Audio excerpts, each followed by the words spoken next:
समाचार किसे कहते हैं, या फिर समाचार शब्द को परिभाषित कीजिए। तो आपको याद रखना है, इस प्रकार से कोई भी क्वेश्चन बन सकता है आपका।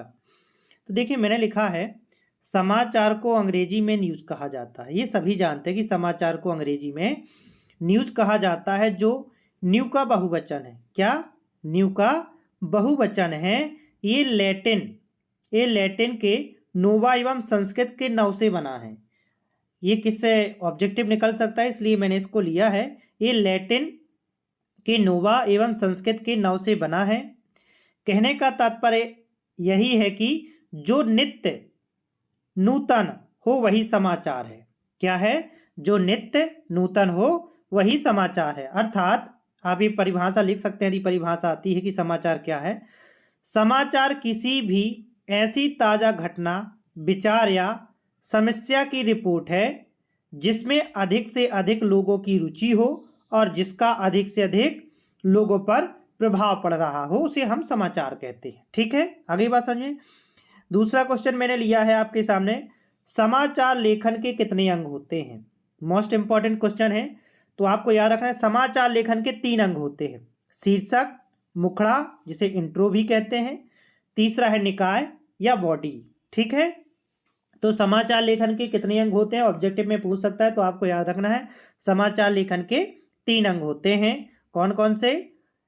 शीर्षक, मुखड़ा या इंट्रो बोल सकते हो, निकाय या बॉडी। ठीक है, नेक्स्ट क्वेश्चन, समाचार लेखन की उल्टा पिरामिड शैली क्या है? मोस्ट इंपॉर्टेंट क्वेश्चन, समाचार लेखन की उल्टा पिरामिड शैली क्या है?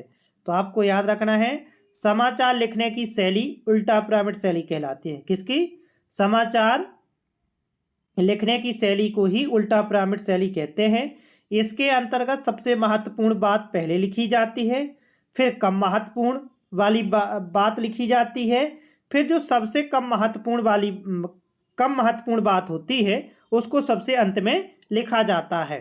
तो समझ में आ गया उल्टा पिरामिड शैली क्या है? समाचार लिखने की एक शैली है और इसके अंतर्गत सबसे महत्वपूर्ण बात पहले लिखी जाती है, फिर कम महत्वपूर्ण बाद में, तथा सबसे कम महत्वपूर्ण सबसे अंत में लिखी जाती है, उसे उल्टा पिरामिड शैली कहते हैं। ओके, समाचार या मुद्रण माध्यम की विशिष्टता क्या है?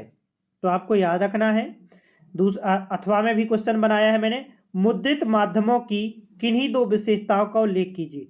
आपको याद रखना है मुद्रित माध्यमों से कोई क्वेश्चन बनता है कि जिसमें कि विशिष्टता क्या है, विशेषता क्या है, तो आपको यही लिखना है जो मैंने लिखा है। इसमें से 2 या 3 ही पूछी जाएंगी, जिसमें से मैंने 5 लिखा है, पर आपको 3 याद रखना है। पहला, मुद्रण माध्यमों की निम्नलिखित विशेषताएं हैं।